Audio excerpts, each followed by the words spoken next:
আসসালামু আলাইকুম রহমতুল্লাহি ওয়া বারাকাতুহু। প্রিয় দর্শক শ্রোতা, আশা করি সকলেই ভালো আছেন। আজকে আমাদের বিষয় হচ্ছে যে কেন আমরা ফ্যাটি লিভারের চিকিৎসা, ইউনানি চিকিৎসা নিব বা ন্যাচারাল চিকিৎসা নিব, কেন কোনো অ্যালোপ্যাথি চিকিৎসা নিব না। এর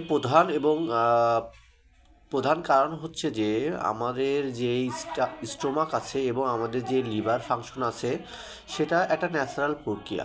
আমাদের দেহটাই একটা ন্যাচারাল প্রক্রিয়া এবং ন্যাচারাল প্রক্রিয়ার বাইরে যখন আপনি চলে যাবেন সেটা কোনো চিকিৎসায় ভালো হবে না। দেখুন, অনেকে বলে যে আমি ফ্যাটি লিভারের ওষুধ খাচ্ছি ভালো হচ্ছে না, ওষুধ খাচ্ছি ভালো হচ্ছে না। কারণ এক নম্বর কারণ হচ্ছে ফ্যাটি লিভার কেন হয় এই কথাটা অধিকাংশ অ্যালোপ্যাথি চিকিৎসকরাই জানেন না।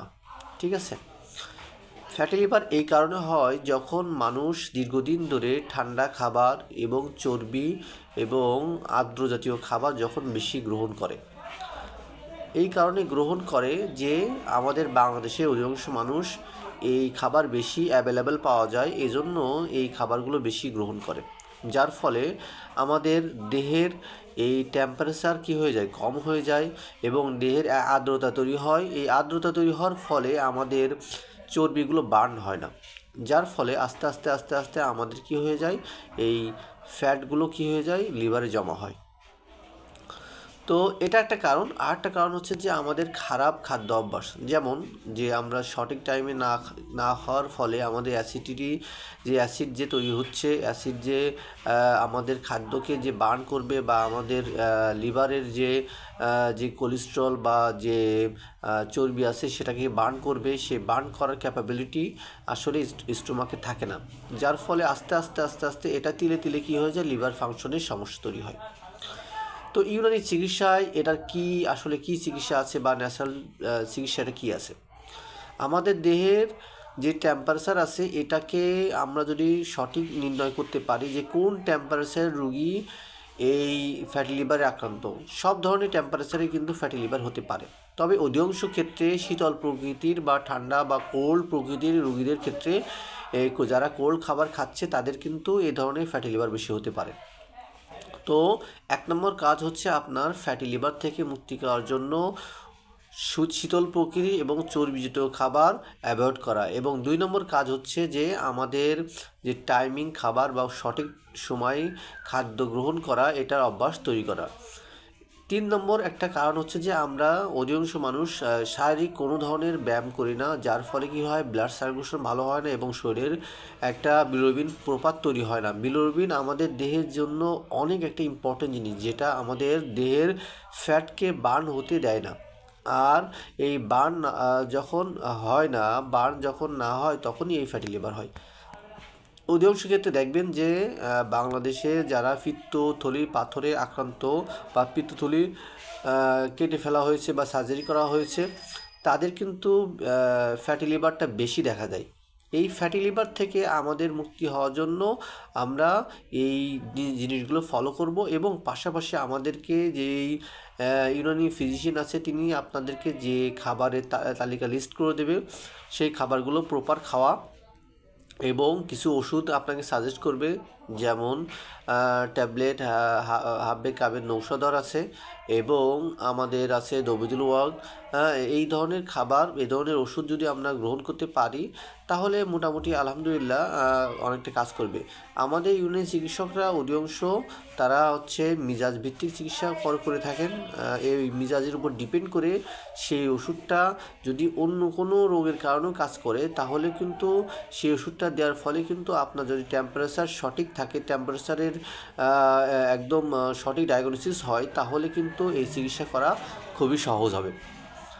তো সবাই বুঝলেন যে আমাদের মূল কাজ হচ্ছে যে যাদের ফ্যাটি লিভার হয়েছে তারা তাদের যদি দেহে ঠান্ডা কোনো ধরনের লক্ষণ থাকে তাহলে ঠান্ডা খাবার অ্যাভয়েড করা, যদি খাদ্য অভ্যাস ভুল থাকে তাহলে সেটা ঠিক করা, যদি শারীরিক ব্যায়াম করা না হয়ে থাকে তাহলে সেটা ব্যায়াম করা, এবং পাশাপাশি কী বলা সরিষার তেল এবং অলিভ অয়েল, এই সকল ন্যাচারাল যে তেলগুলো আছে সেটা গ্রহণ করা, বিশেষ করে পাম অয়েল এবং সয়াবিন তেল সেটা অ্যাভয়েড করা। তার ফলে আমরা আসলে সুস্থ থাকবো, ভালো থাকবো। আর আমাদের লিভারটাকে যত্ন নেওয়ার জন্য সবথেকে ইম্পর্টেন্ট বিষয় হচ্ছে যে খাদ্য অভ্যাসকে সঠিক নিয়মে সঠিক পদ্ধতিতে গ্রহণ করা। তো এটা হচ্ছে ব্যাপার। আমাদের দেহে যত অর্গানিক সিস্টেম আছে, যত অর্গানিক প্রসিডিউর আছে, সবথেকে ইম্পর্টেন্ট প্রসিডিউর হচ্ছে সেটা হচ্ছে লিভার। লিভার যদি আমাদের কারোর টেম্পারেচার ঠিক না থাকে, লিভার দেহে যদি টেম্পারেচার ঠিক করতে হয়, তাহলে সবথেকে ইম্পর্টেন্ট গুরুত্বর দিক থেকে গুরুত্ব পাবে সেটা হচ্ছে লিভার। তো লিভার যার খারাপ, পেট যার খারাপ, তার সব অর্গান খারাপ। তো এই জন্য আমরা লিভারকে ভালো করার জন্য লিভার টনিক বা লিভারের যে ওষুধ, সেটা বুঝে না বুঝে আমরা খাবার গ্রহণ করব না বা গ্রহণ করব না। আমরা কোনো ইউনানি ফিজিশিয়ান বা আয়ুর্বেদিক ফিজিশিয়ান যারা ন্যাচারাল চিকিৎসা সম্পর্কে তাদের কাছে নিয়ে যাব, কোনো অ্যালোপ্যাথি চিকিৎসা গ্রহণ করব না। কারণ অ্যালোপ্যাথি চিকিৎসা গ্রহণ করলে একবার ফ্যাটি লিভার হলে সেটা সহজে ভালো হয় না। তারা বলবে যে ভালো হয়ে যাবে, আস্তে আস্তে সময় লাগবে, এই করেন ওই করেন, কিন্তু আসলে তারা ভালো করতে পারে না বা ভালো হয় না।